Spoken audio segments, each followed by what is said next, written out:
La noticia quedó un poco perdida en medio de los debates más estridentes de la campaña electoral, pero fue muy importante. Por unanimidad, el Senado completó la aprobación parlamentaria de la adhesión de Uruguay al Acuerdo Internacional sobre Patentes.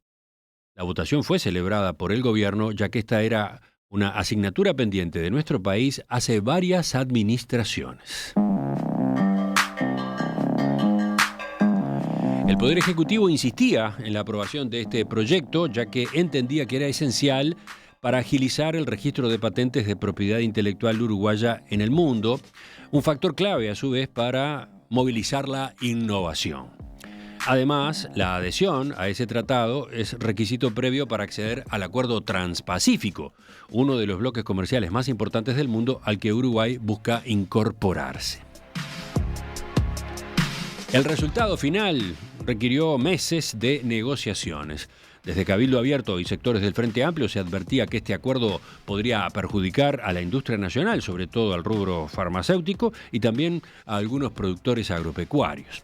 Bueno, culminado todo ese proceso, los legisladores reticentes acompañaron la iniciativa. ¿Por qué? Bueno, porque el gobierno accedió a incorporar una reserva que permite a Uruguay no aplicar algunos puntos del tratado a efectos de proteger a sectores de la actividad nacional.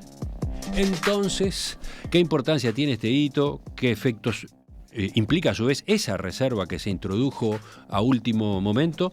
Vamos a conversarlo con el canciller Omar Paganini, que fue gran impulsor de la adhesión a este tratado en su época anterior como ministro de Industria, bueno, y ahora también como ministro de Relaciones Exteriores. Ministro Paganini, buen día, gracias por acompañarnos. Buen día, Emiliano, saludos a todos. Vamos por partes, porque este es un tema que tiene sus detalles técnicos capaz que difíciles de comprender, entonces me parece que conviene dar pasos de a uno. El tratado de cooperación en materia de patentes, se firmó en 1970 y entró en vigor en 1978. Así, en una gran síntesis, ¿cómo lo resume usted? Bueno, como dice su nombre, es un tratado de cooperación en materia de patentes. Eso permite que los países cooperen en dos sentidos. En primer sentido, porque establecen una protección de 30 meses para una patente de un país firmante del tratado en los demás países firmantes del tratado. ¿Qué son esos 30 meses? Es tiempo para que el que presentó la patente en un país pueda presentarla en otros países. No es un automático reconocimiento de la patente de un país en la patente de otro país. Es decir, no es que porque se haya patentado en China, la patente vale aquí solamente porque seamos firmantes del tratado. Es que por 30 meses, si la persona viene al Uruguay, está protegido para patentarlo en Uruguay. Eso es muy importante porque eso quiere decir que no hay pérdida de soberanía. El Uruguay puede estudiar una patente y entender que no corresponde que se patente. ¿Me explico? Sí, sí. Eso es lo primero. Ahí está hablando del caso inverso, ¿no? De una patente de otro país, proveniente de otro país. Claro, esa es una de las preocupaciones que aparece, que es, bueno, pero entonces países que pueden patentar allá y no sabemos cómo patentaron, pero automáticamente vale acá, y eso no es así. Lo que es así es que tienen 30 meses para venir aquí y presentar aquí o a cualquier otro país del firmante del tratado y presentar su patente para que sea estudiado. Si no lo hace, después de los 30 meses esa patente ya no está protegida. Pero en cada caso es el país que debe resolver, ¿no? Usted mencionaba una hipótesis, el autor de una propiedad intelectual, no sé, de un país europeo, viene acá, termina presentando la solicitud, pero Uruguay resuelve, ¿no? Tampoco es automático eso, por presentar la solicitud no se le aprueba necesariamente, ¿no? Exactamente, en ese sentido es que yo me decía que no hay pérdida de soberanía. Uh-huh. Y eso vale en un sentido justamente para aclarar algunas de las preocupaciones que había. Y eso es país por país, país por país. Exactamente. En el sentido contrario, vale lo mismo.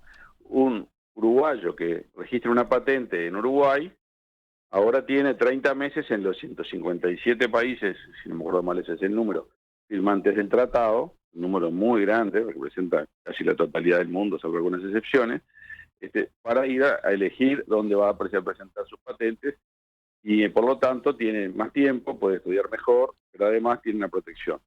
Y eso hace que en Uruguay ahora sea más atractivo patentar cosas de lo que era hasta el momento, y por lo tanto esperamos de que eso haga que nuestro indicador de patentamiento, que es muy importante para estar en los rankings de país innovador, por ejemplo, aumente, porque es lo que ha sucedido en países donde se firma el tratado, los innovadores empiezan a pensar que no Mm. tienen que ir a Estados Unidos primero a patentar, lo cual implica costos, dificultades, contratación de abogados que no conocen, etcétera, sino que pueden patentar aquí, empezar a trabajar y cuando el producto funciona, o en esos 30 meses decidir dónde es que les conviene patentar. Se adelantó algunas preguntas que yo quería hacerle después. Vamos de nuevo hacia atrás, porque quiero hacerle una pregunta, digamos, sobre algo elemental, para que el oyente efectivamente se ubique en el tema. ¿De qué hablamos cuando decimos patentes? ¿De qué tipo de desarrollos, de qué tipo de inventos? Bueno, a ver, cualquier forma innovadora de producir un resultado transformador que termine en un producto de cualquier tipo, pero sobre todo, por ejemplo, se suele pensar en productos de origen industrial, este, donde uno dice, bueno, encontré un mecanismo nuevo para determinada cosa, o encontré una forma de transformar determinada materia prima, determinado producto, y esa forma es innovadora, es novedosa, eso es lo que se puede patentar. Evidentemente el tema da para bastantes discusiones y por eso es un proceso de patentamiento, porque no es que uno pueda patentar cualquier cosa en el sentido de cosas muy genéricas o de dominio público, sino que hay toda una especialidad del derecho y de los técnicos vinculados a la propiedad intelectual que entienden qué es lo que se puede patentar, qué es lo que no, en fin. Y además ahí empiezan otro tipo de disquisiciones como si es una patente o es un nuevo modelo, porque en realidad es una variación pequeña de una patente. Sí, sí. Este, podríamos imaginar ejemplos, usted decía, de todo tipo, pero... Por ejemplo, lo que más se ha hablado estos días, bueno, medicamentos, Ujú, donde un determinado principio activo de un medicamento se descubre que tiene un determinado impacto en la salud y entonces uno lo patenta para hacer un medicamento, ujú. por ejemplo. Ese es un caso. Pero en materia de tecnologías de las comunicaciones, por ejemplo, también, ¿no? Hay todo un campo. Hay todo un campo, ahí hay variedad de cosas, porque hay gente que prefiere no patentar para que sean asumidas por mucha gente. Por ejemplo, los estándares vinculados con 5G, por decir algo, no sé, por el Ujú. estilo. Tratan de ser acordados a nivel global para que todos los fabricantes los usen. Pero en cambio, si yo tengo una nueva forma de generar una modulación de una señal radioeléctrica para transmitir a mayor distancia o de una manera distinta, bueno, ahí puedo ir y patentarla. Y entonces logro que los fabricantes de esos equipamientos me paguen un royalty cuando lo usen. Mm. Y por citar otro campo, no sé, la mecánica, ¿no?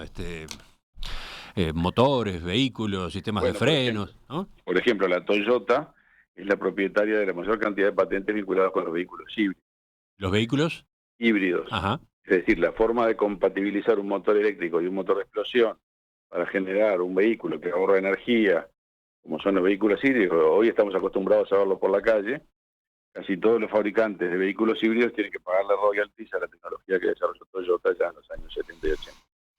Y llevándolo a plata, llevándolo a dinero, llevándolo a ganancias. Me llamó la atención un dato que creo que resulta significativo, que creo que resulta ilustrativo, que manejaba hace poco en una entrevista con el diario El País, Carlos Massal, que es un experto en estos asuntos, que fue director de la Organización Mundial de la Propiedad Intelectual. Él daba el caso de Cuba. Él decía, Cuba recibe por año 1.800 millones de dólares en regalías por su industria biotecnológica. Este concepto, patentes, es para Cuba la segunda fuente de ingresos después del turismo.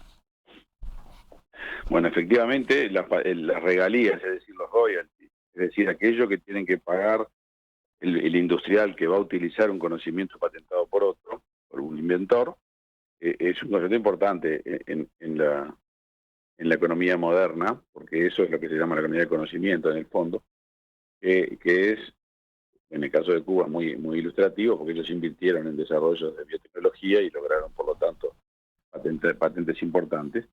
Pero es en general una de las cosas que genera el incentivo para que se invierta en investigación y desarrollo. Porque si uno invierte en investigación y desarrollo y después lo que uno consigue se lo copia cualquiera, bueno, uno deja de invertir. En cambio, es cuando uno puede hacer lo que hace Cuba, empieza a recibir un incentivo para seguir invirtiendo en investigación. Usted ya dijo algo, pero veamos un poco mejor qué consecuencias tenía para Uruguay el hecho de no haber adherido hasta ahora a este tratado. Bueno, diversas consecuencias.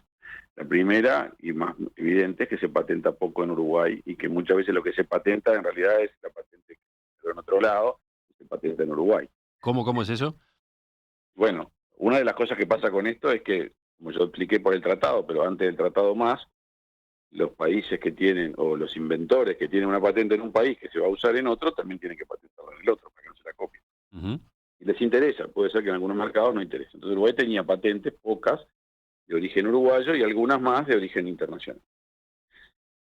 Una de las cosas que esto va a lograr, lo que queremos es que los inventores uruguayos, primero que estén incentivados para que haya más inventores. Y segundo, que patenten en Uruguay, porque lo que ha sucedido, y ustedes se lo pueden preguntar, por ejemplo, a mucha gente del Instituto Pasteur, es que habiendo encontrado un principio activo, una forma interesante de pensar en producir un medicamento, lo primero que había que hacer era patentarlo al exterior, lo cual es costoso, bastante incierto, porque uno se mete en una lógica legal diferente de la uruguaya y hay que ver si eso funciona o no. Y por lo tanto, además, para el mundo, esa patente no es uruguaya, es registrada en donde fue el inventor a registrarla, por ejemplo, en Estados Unidos. Y eso hace que cuando uno va al indicador de patentamiento en Uruguay, Uruguay está muy abajo en la lista de países en cuanto a su capacidad de patentar, y eso lo indica como un país poco innovador y por lo tanto un país donde determinados centros de investigación y desarrollo no van a pensar en venir porque no es un país innovador. Entonces, todo eso se encadena en este mundo nuevo donde la investigación y desarrollo, la innovación, el valor agregado son muy importantes, y atraer gente que quiera hacer eso en Uruguay es importante, por eso hablamos de que Uruguay sea un hub de innovación. Bueno, esto refuerza esa estrategia y no tenerlo era un debilitamiento grande de esa estrategia. A ver, entonces por lo visto hay ventajas de distinto tipo. Por un lado, como usted decía, para la investigación y la innovación acá en Uruguay, y por otro también para la imagen del país. Sí, claro. Porque si un país, que como es el caso nuestro, tenemos muchas cosas que nos posicionan muy bien en este momento, vinculados con las energías renovables, vinculados con el plan Ceibal, vinculado con que en Uruguay se manejó muy bien la pandemia y se utilizó mucho la ciencia, etcétera, etcétera, pero además tiene pocas patentes, hay una contradicción. Cuando estamos en una estrategia de Uruguay innovador que permita desarrollar un ecosistema cada vez más dinámico aquí, lo cual implica que los investigadores e innovadores se animen a patentar, pero también que organizaciones que pueden decidir poner centros de investigación y desarrollo en algún lado de América Latina elijan el Uruguay, bueno, esto ayuda. Mm. Vayamos a dónde se había empantanado esto, dónde se había complicado. Ejemplo, la Asociación de Laboratorios Nacionales se mostraba en contra de la adhesión de Uruguay a este tratado, lo hizo en distintas ocasiones. Son empresas que explotan y producen medicamentos genéricos de dominio público que son de precio más bajo que los originales. ¿Puede usted explicar qué era lo que estaba planteado en este rubro en particular? Bueno, el problema en realidad no son los de dominio público, porque si son de dominio público se pueden producir sin pagar royalties. Esto es una cosa que no dijimos. Las patentes en ningún lado duran para siempre. Las patentes tienen un plazo de protección. Y después de ese plazo, son de dominio público y cualquiera las puede utilizar, el conocimiento ese, sin pagar la regalía. Cuando uno produce un medicamento de dominio público, un genérico, no tiene que pagar una regalía y no tiene ningún problema, esté el tratado de patentes o no. El problema eventualmente es si en esos 30 meses que este tratado ahora permite, me quedo inhibido de, entre comillas, producir algo parecido a lo que alguien en otro lado registró. Ujú. Entonces es un problema que no alcanza a la enorme mayoría de las cosas que producen los laboratorios nacionales. Alcanza eventualmente a lo que están sacando si es muy parecido a lo que otro hizo en esos 30 meses.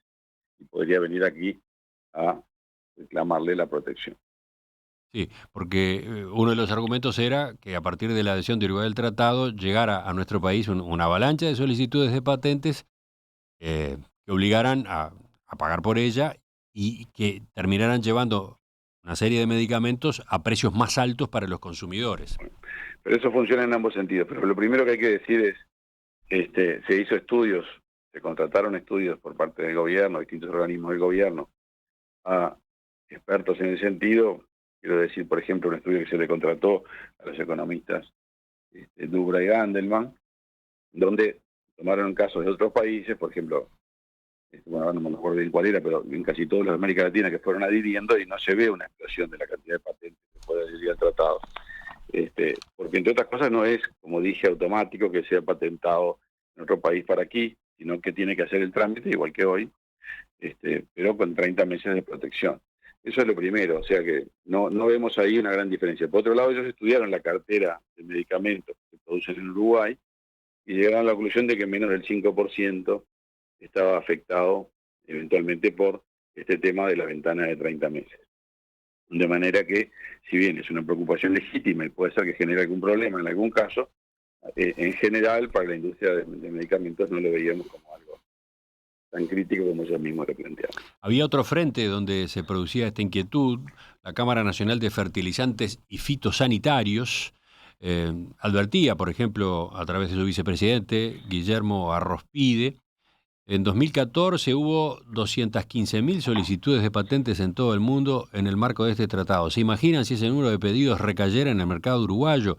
Las empresas locales quedarían sin margen de creación o producción.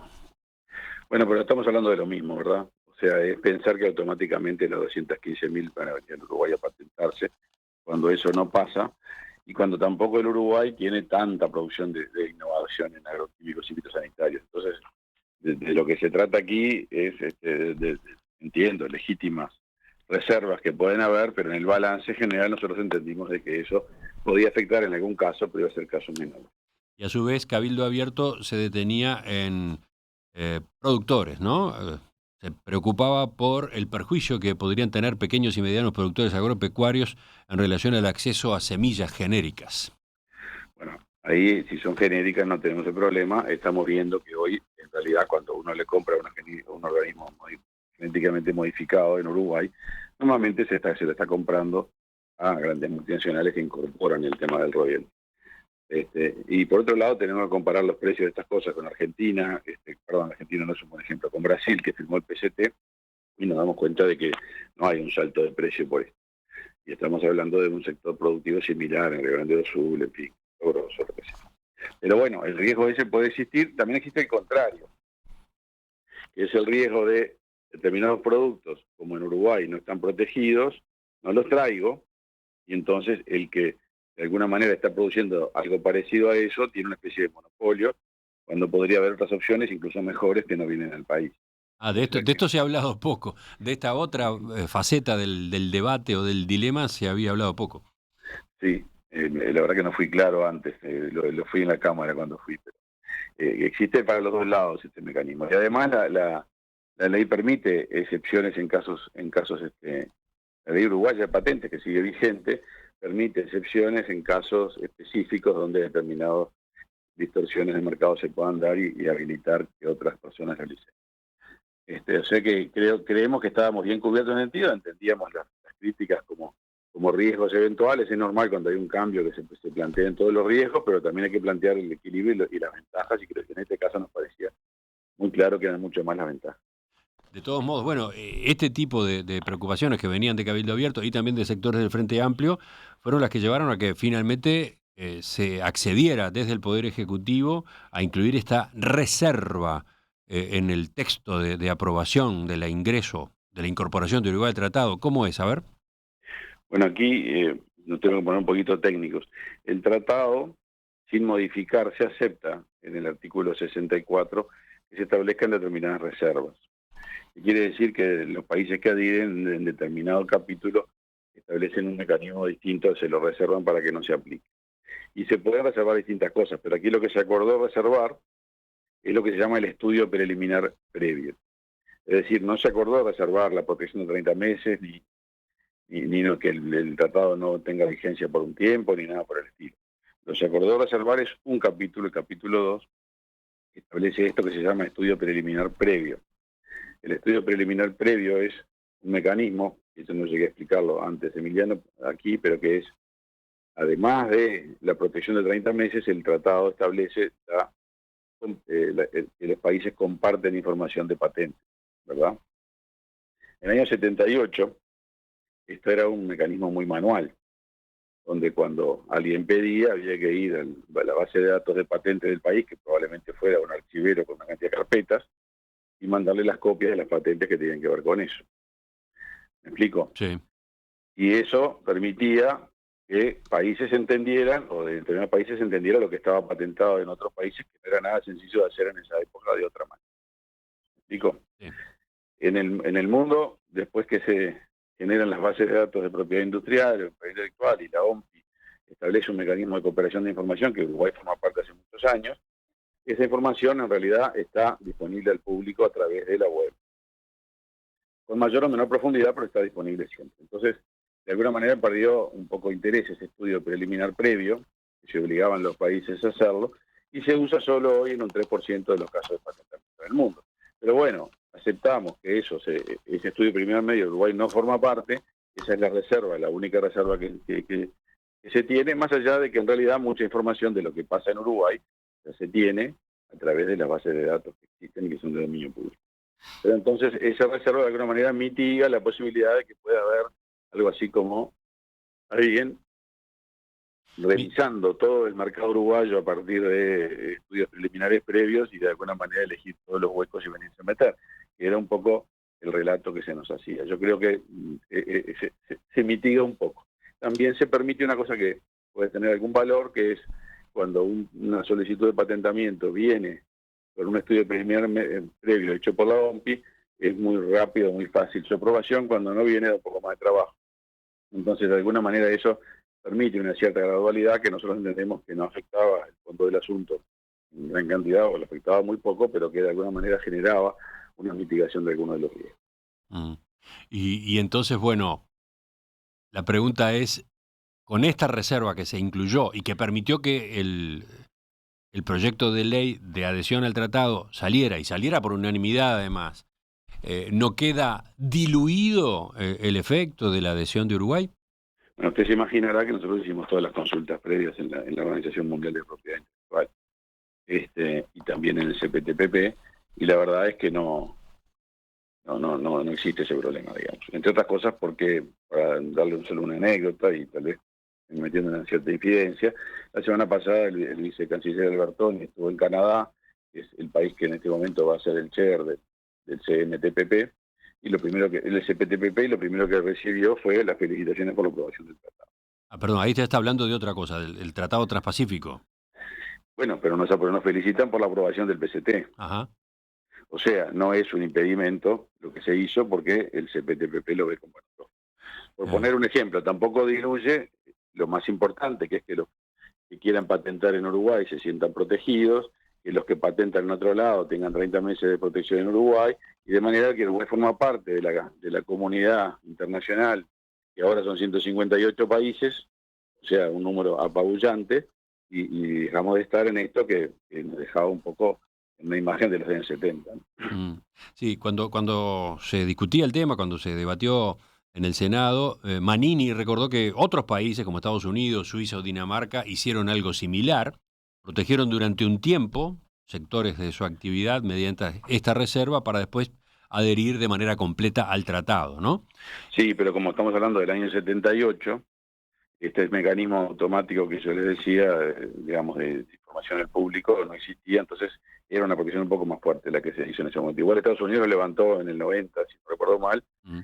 o antes, porque fue el presidente Reagan que lo hizo levantar, Dinamarca también. O sea, hoy no queda ningún país que tenga la reserva, Uruguay la está poniendo. Bueno, a eso voy, ¿no? A eso voy. La otra cara es que hoy no hay ningún país miembro del Está tratado que bien, tenga reservas. Uruguay sería el único, ¿no? pero entre otras cosas porque solo el 3% de las patentes hoy se utilizan el estudio preliminar previo, en aquel momento era distinto, y en ese sentido, bueno, es una reserva que, como decía yo, mitiga muy poquito los riesgos negativos, y por otro lado también impacta muy poquito en la aplicación del tratado, de manera que nos pareció una transacción razonable.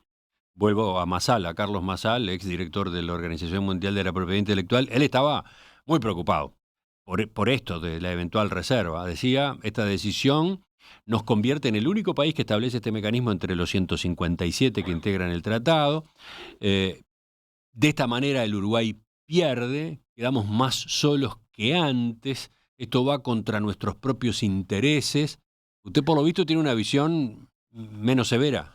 Muy diferente, entre otras cosas, peor que antes de ninguna manera. Pero la verdad que no me parece que haya que poner las tintas en ese tema, entre otras cosas porque lo consultamos directamente con la Organización Mundial de Propiedad Intelectual y justamente se nos puso en su lugar el tema. Sí, es una mitigación de entrada del tratado, no es un gran problema porque hoy el mundo no funciona así. La señal no es la mejor, pero es mucho mejor estar adentro del tratado que estar adentro del tratado, que es una señal peor, sin ninguna duda. Y además por eso, ustedes ven que el sistema político lo votó por unanimidad, o sea, creo que dimos un paso que si no hubiera sido mucho más discutible, que en realidad, o capaz que no salía incluso la votación. Así que bueno que dimos un paso y dimos vuelta a la página esta que hace más de 25 años se discute en Uruguay, hace más de 30. Sería bueno y era bueno dar la vuelta a la página y la dimos, pagando un precio muy pequeño por esta unanimidad que creemos muy valiosa. Un par de preguntas más para ir terminando. La primera, que incluso viene de la audiencia, acá la está haciendo uno de los mensajes de los oyentes. ¿Quién es? Déjame ver el nombre. Jorge. Quiere saber cuándo entra en vigencia esta adhesión de Uruguay al tratado. Bueno, la verdad es que el procedimiento legislativo ahora lo que requiere es que se promulgue por el Poder Ejecutivo. Esto será en estos días. ¿Y con la promulgación ya está o hay que hacer a su vez un trámite Me mató, ante el claro, me organismo imagino. correspondiente? No, ya está, pero me imagino que hay que después dar noticia al organismo, que igual está al tanto de todo. Supongo que hará un trámite formal, pero ahí me superó la parte burocrática, no lo tengo presente. Y lo otro, usted ya mencionó algo, pero esta aprobación del tratado, la incorporación de Uruguay a este tratado, nos acerca efectivamente al ingreso al acuerdo transpacífico. Este era un requisito, se había mencionado insistentemente, entonces. Bueno, integrarse a los tratados no es solo cumplir los requisitos, es todo un procedimiento donde los países lo evalúan a uno y ven el nivel de cumplimiento de todos los requisitos del tratado. Es un proceso que aún no empezó.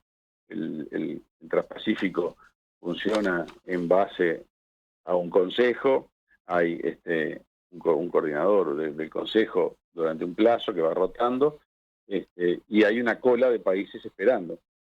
Y en este momento los próximos países son China, Taiwán, Costa Rica y Uruguay, en ese orden. Y el CPTPP tiene que decidir si va a proceder a analizar China, en cuyo caso puede llegar a pasar que estemos bastante tiempo esperando, o si se lo va a saltear por ser un país diferente que los pequeños que vienen después y podamos arrancar con Costa Rica y con Uruguay a la brevedad, que sería una muy buena noticia. Esto además nos permite decirle a los países que están manejando el proceso, miren que estamos con los requisitos que cumplimos los requisitos, así que aceleren por favor, que es una de las cosas que estuvimos haciendo en Canadá y en Costa Rica en los últimos días. Capaz que acá tendríamos que recordar por qué Uruguay quiere incorporarse al Transpacífico. ¿Cuál es la importancia de esta incorporación, si se logra? La importancia es la apertura de acceso a mercados, formar parte de un club de países que son los del Pacífico, o sea, Nueva Zelanda, Australia, Japón, del lado de este lado, México, Perú, Chile, en fin, Canadá, y ahora Reino Unido, y de esa manera lograr un acceso a mercados mucho mayor que el que tenemos hoy en términos de aranceles. La incorporación no se negocia, cada país tiene que, al revés, tiene que cumplir normas que ya están establecidas, criterios que ya están establecidos, ¿no? Sí, hay una especie de contrato de adhesión, digamos, en el cual uno tiene que cumplir las condiciones y los países lo tienen que revisar a uno en ese nivel y puede sí negociarse algunos plazos para algunas cosas.